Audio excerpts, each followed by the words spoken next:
Hello, welcome to our webinar today. We're Contact, the charity for families with disabled children and children with additional needs of any kind, with and without diagnosis, and from the ages of 0 to 25. We hope you enjoy the webinar today and find it informative. If you need any support afterwards, please do not hesitate to get in touch with us. So today we are going to be dealing with securing funding for a specialist college placement. So just to give a brief overview of what's been happening in recent years, I appreciate a lot of you are probably aware of what the change has been from the previous SEN system in Wales to the new ALN system. But just to give a brief overview, just in case people are not fully aware. So in 2018, the Welsh Government passed new legislation. So we now have a new ALN Act and also an ALN Code, which now replaces all the previous legislation in regards to special educational needs in Wales. Some might be aware, but the system we have in Wales is a different system to what is in England. So this new system came about in 2018, and essentially it's been over a transitional period of when this new ALN system has been introduced across Wales. Ultimately, the goal was for the ALN system to completely replace the SEN system by the end of August 2025, so last year. So to start this academic year, essentially, with all previous statements of special education needs now being replaced with what is called the Individual Development Plan, so the IDP. So if anyone is attending here who still has a statement of SEN, their child or young person still has a statement of SEN, please let me know because I can have a further discussion with you about that in a separate conversation, just because any statements should have been transferred into an IDP by this point.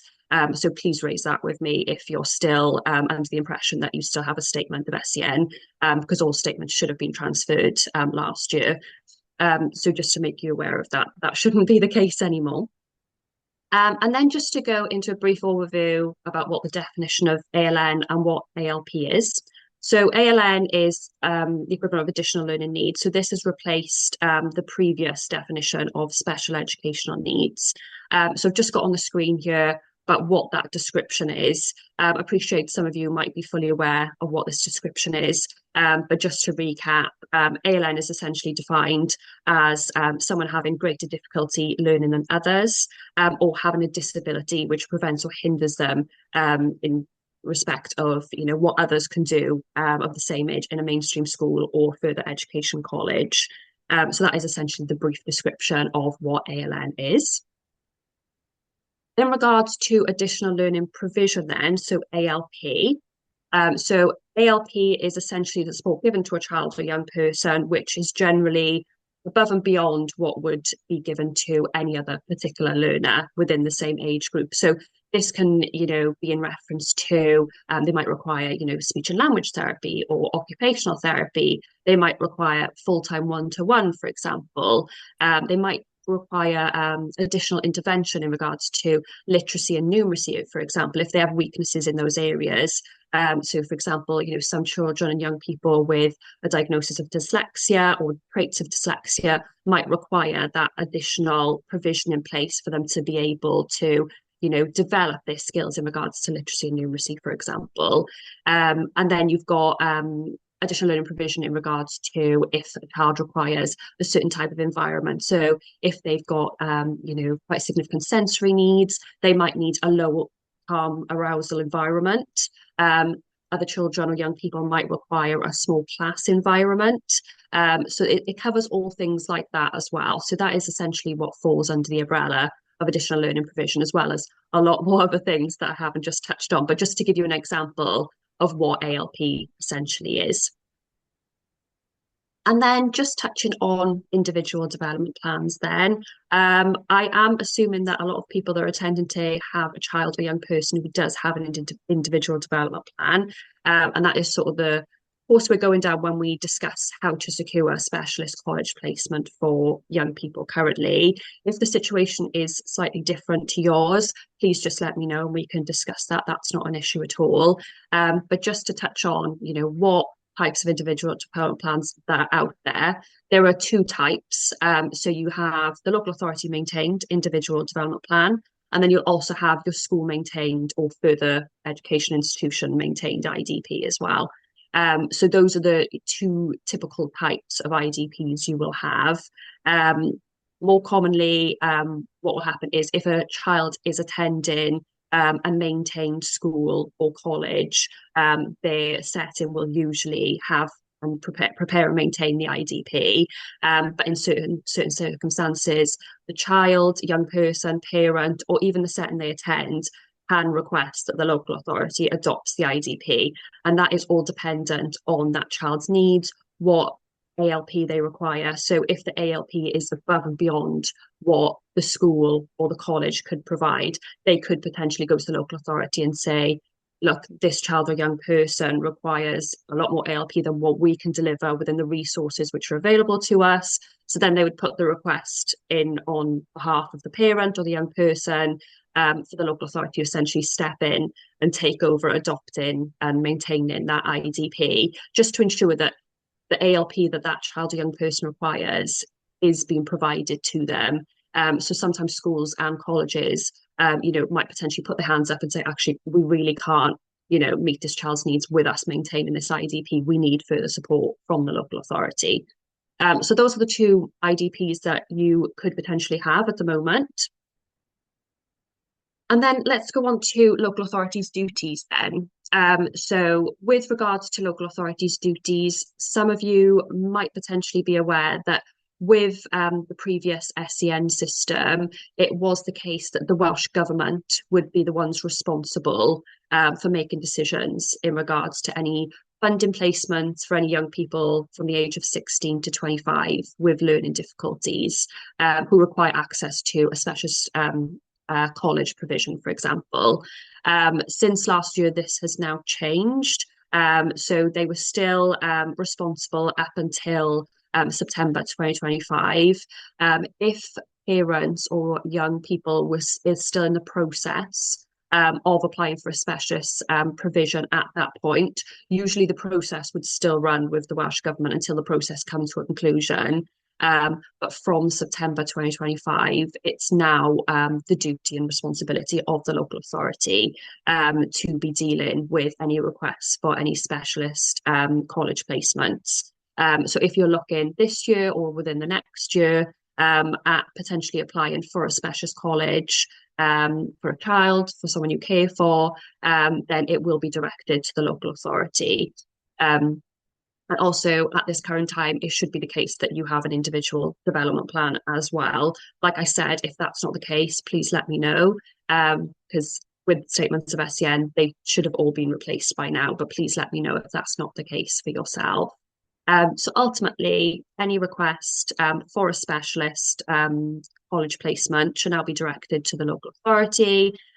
So this request can be in regards to a completely new request. If you're only now looking post-16 placements, then obviously it'd be a completely new request to local authority. Whereas if the young person is already attending a college placement, for example, and you want to extend that programme, so for example, say if it was a 2-year course, but the college have now turned around and said, actually, they could do with another year developing on, X, Y, and Z skills, then you can put a request into the local authority for them to agree to accept further year or further 2 years of the course or an extension of the course. So all requests now would be going directly to the local authority, and that would be in regards to any change to the courses. For example, if an additional course was required, all those requests would now go to the local authority instead of the Welsh Government, which was previously the procedure to follow. So just to touch on Careers Wales then, some of you might work with Careers Wales or have had their involvement previously. So similarly to the change that's happened in regards to requests now being made to the local authority from September last year, it's also now the case that Careers Wales are no longer under a duty to essentially assist with funding applications for specialist colleges, whereas previously that would be the case. Some of you might be familiar with Careers Wales actually assisting you with the funding application.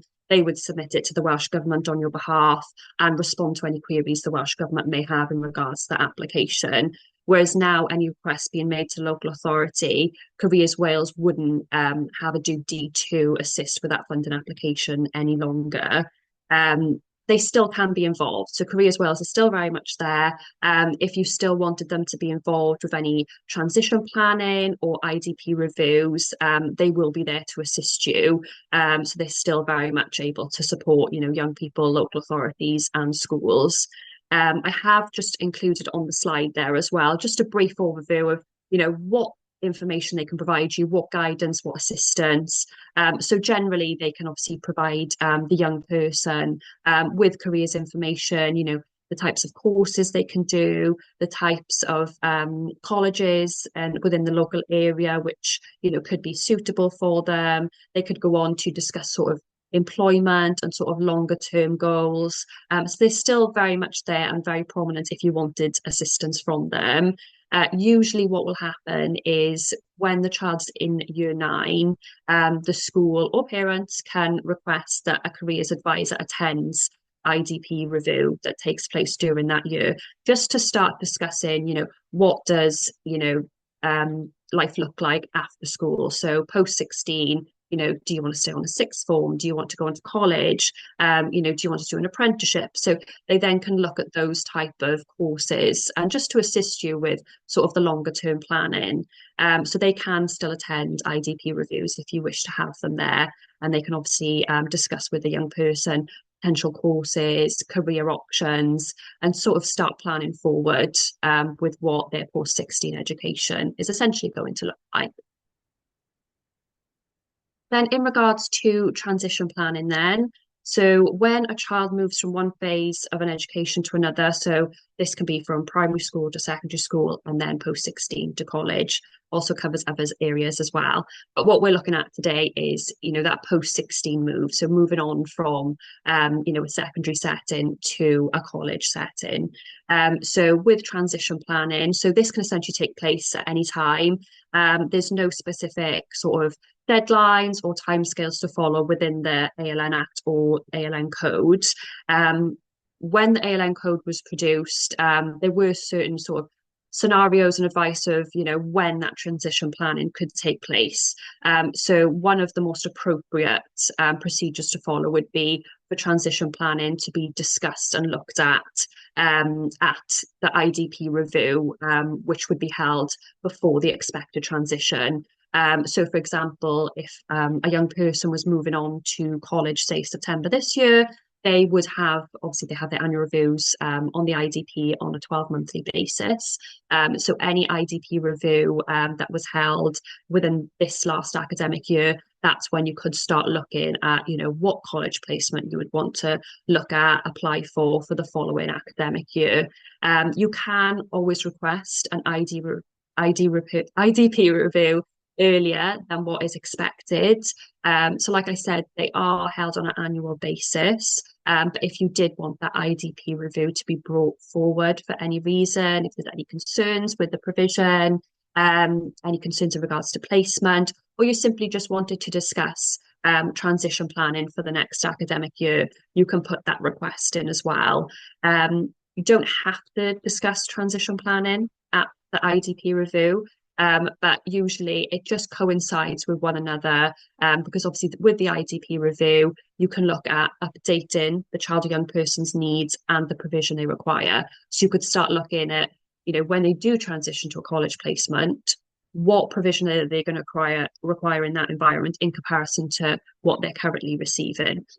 So it just coincides quite nicely with each other if you can have the IDP review and transition planning at the same time. With transition planning as well, what you'll usually find is if you do have a specific placement in mind already, someone from that potential college placement could also attend that transition planning review meeting. It is quite helpful to have someone there because they can then discuss, how they can meet the young person's need, what provision they can put in place, what transition is going to look like. With some children and young people, they might need, more of a gradual transition plan from one set into another. So they can also discuss those aspects as well, just to make sure the transition is as smooth as possible.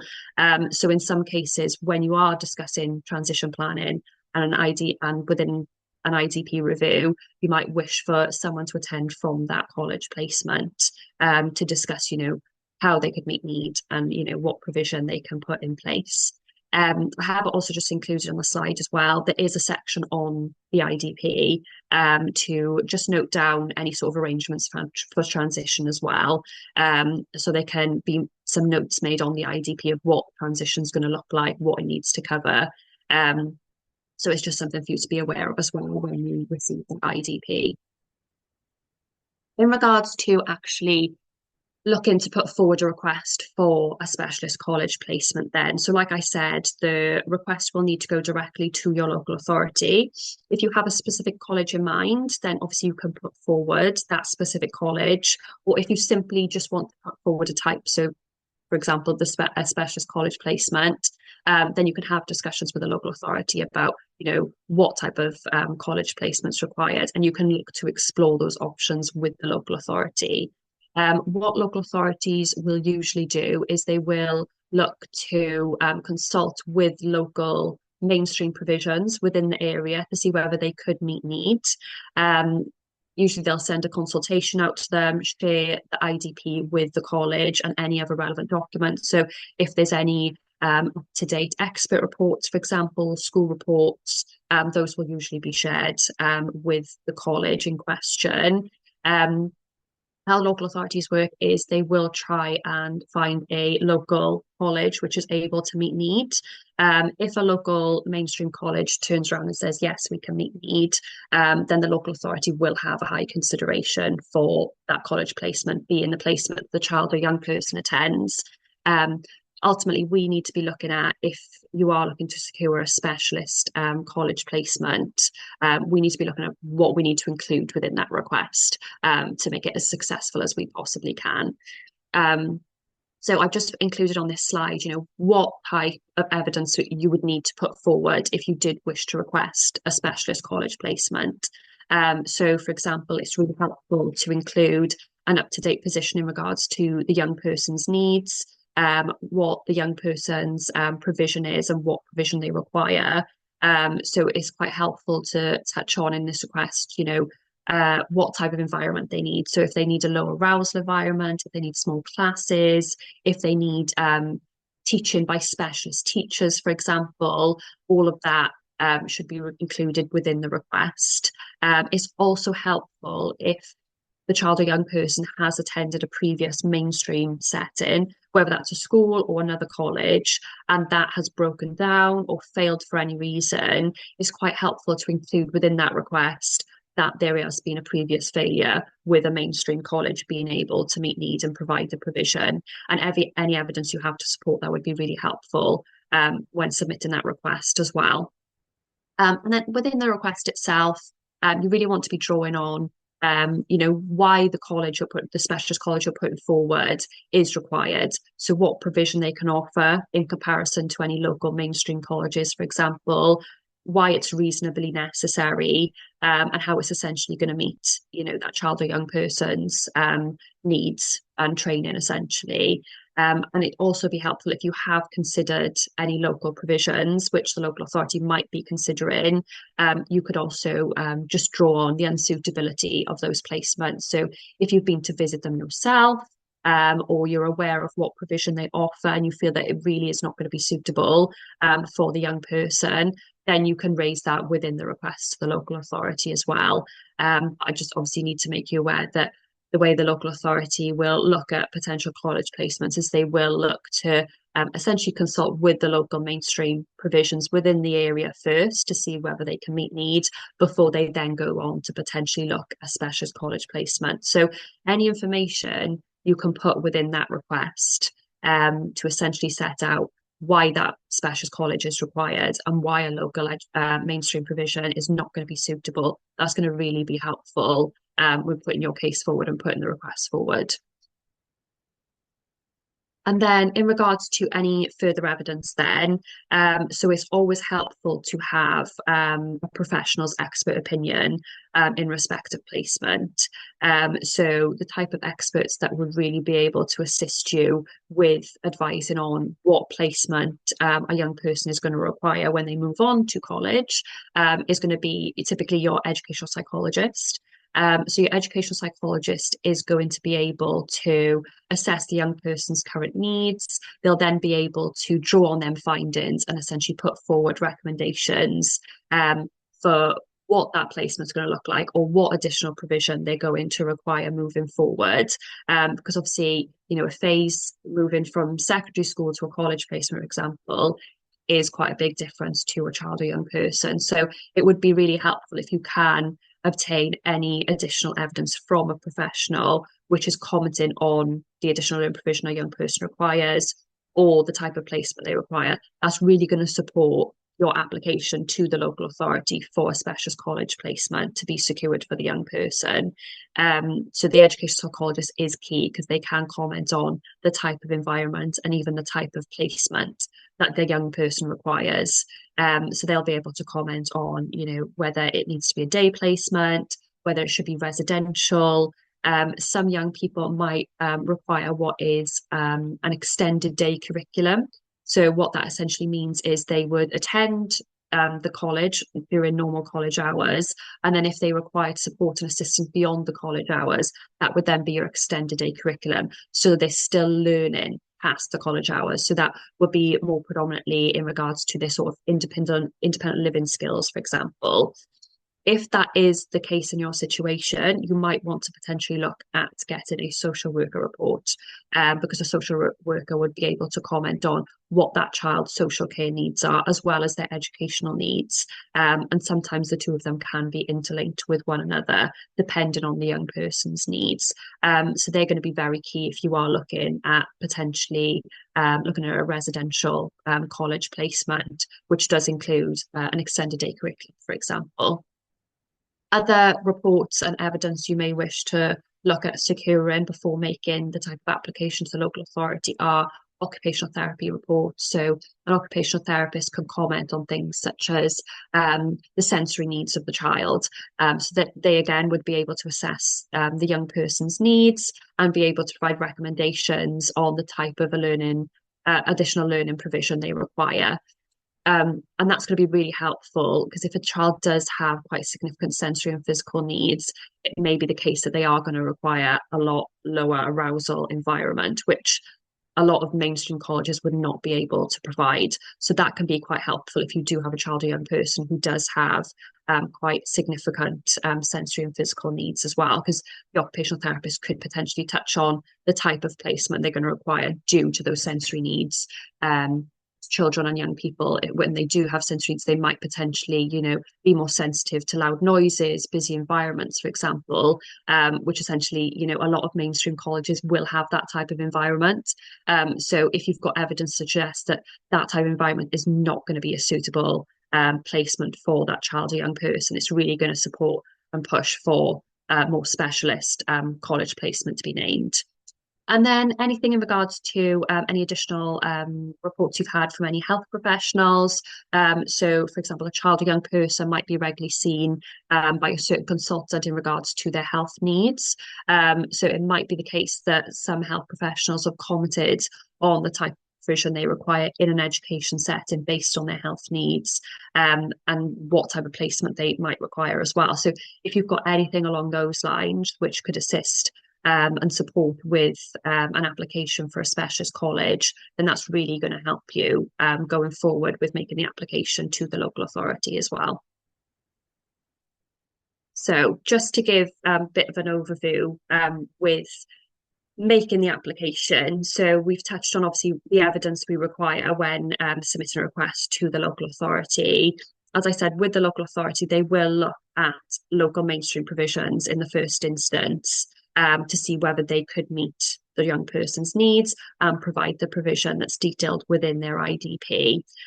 Usually then, if no local mainstream colleges are able to meet need, they will then go on to consider more specialist colleges, for example, and then they can explore those options as well. What will usually happen when you put forward a specialist college placement, it's always helpful if the specialist college have already informed you that they are able to meet need and offer a place. Some specialist college placements will offer assessments or trial days, so the young person can go there, they can have an assessment done by the staff members there just to ensure that they could meet need, it is a suitable fit for that specific young person's needs before they go on to offer a place for that young person. So it's always helpful if you've got the support from that specialist college to say, yes, we can meet need, yes, we can provide the provision, and we can offer a place. And usually when they do an offer of placement letter, they will set out what provision they can provide the child or young person, and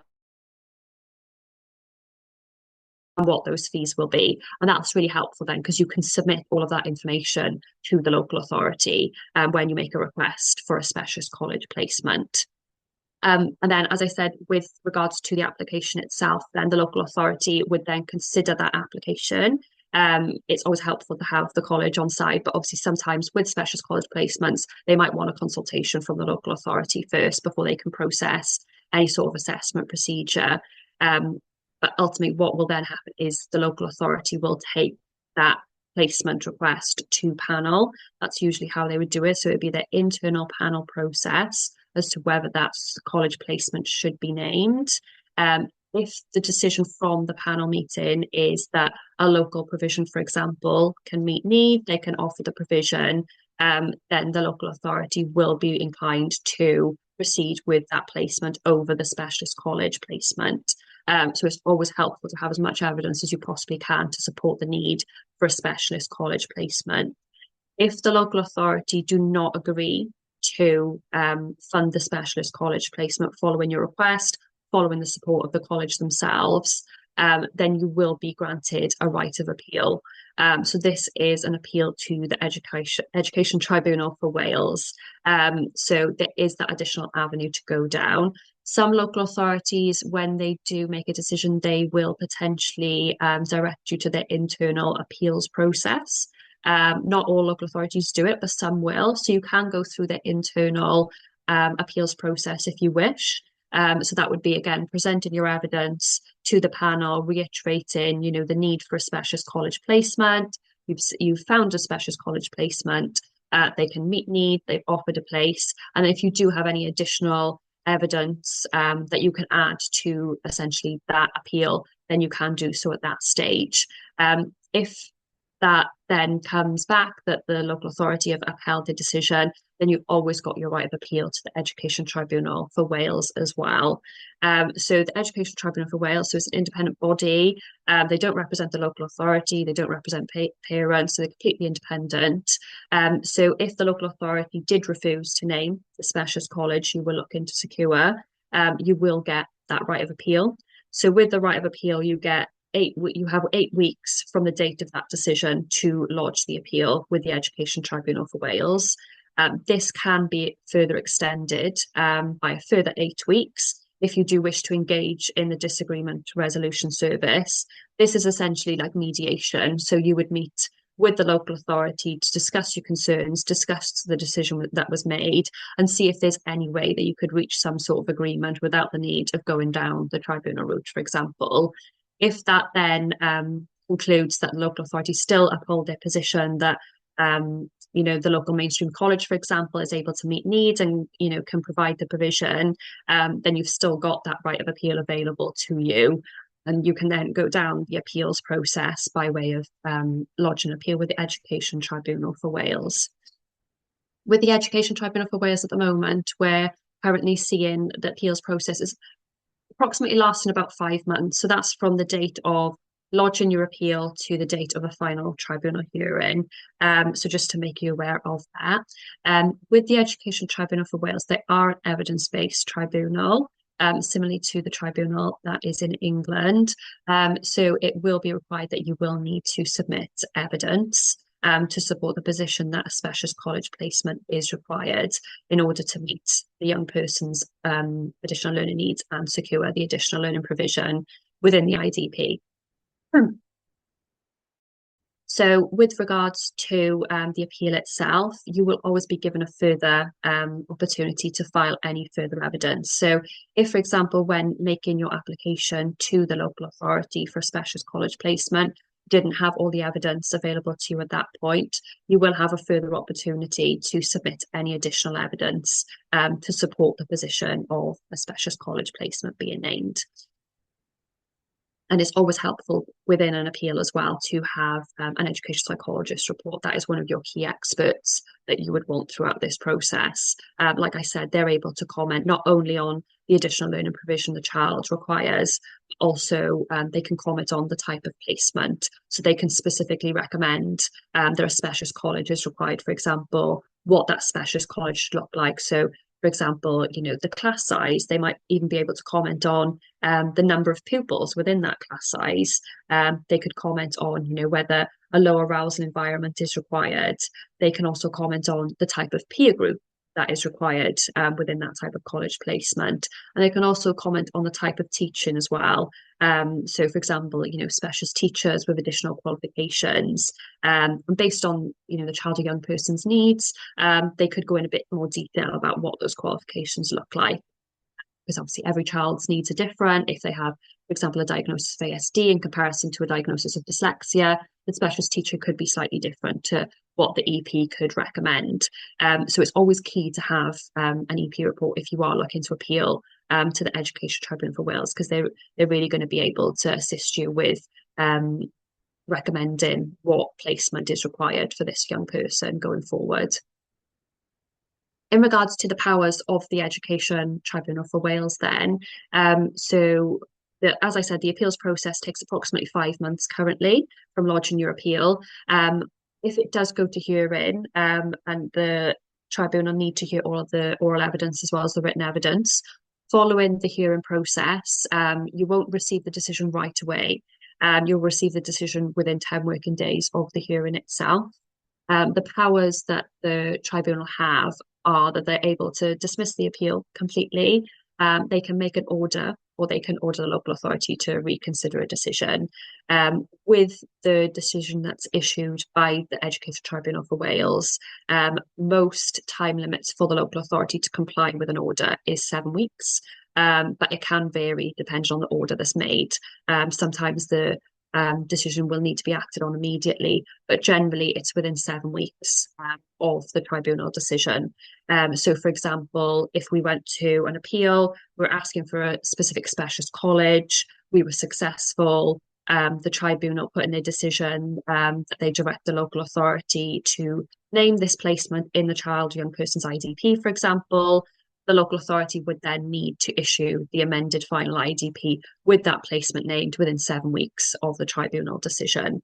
And then any other amendments that you would want to the IDP. So even though we would be potentially appealing against the specialist college placement being named, you could also be looking to appeal against the additional learning provision, for example. So if the individual development plan didn't have certain provision in there to meet the young person's need, and you felt that it was necessary and you had expert evidence to support that, we could also appeal against updating that section of the IDP as well. It's not a case of you just have to appeal against the placement decision. You can also appeal to update the IDP as well, just to make sure it's as robust as possible for when that young person moves on to a college placement. Like I said, a change from a secondary school to a specialist college is quite a large change for that young person. So the provision can change slightly into what they would require in a secondary placement, for example. So within that appeals process, we could also look to make sure that IDP is robust and as up to date as we possibly can, as well as looking to secure the specialist college placement for them. And that is essentially everything. So I'm not sure if anybody has any questions. I know Kate touched on earlier about, the one-to-one consultation that we can offer following this seminar. So I'm happy to have calls with anyone who wishes to, have a discussion a bit more in depth about their specific circumstances or the current challenges they're facing at the moment, we can certainly, have a discussion about that privately. It's a 30-minute free initial consultation, no obligation whatsoever. And it's just always helpful to, have those discussions and go into a bit more depth about your current situation if you wish to do so.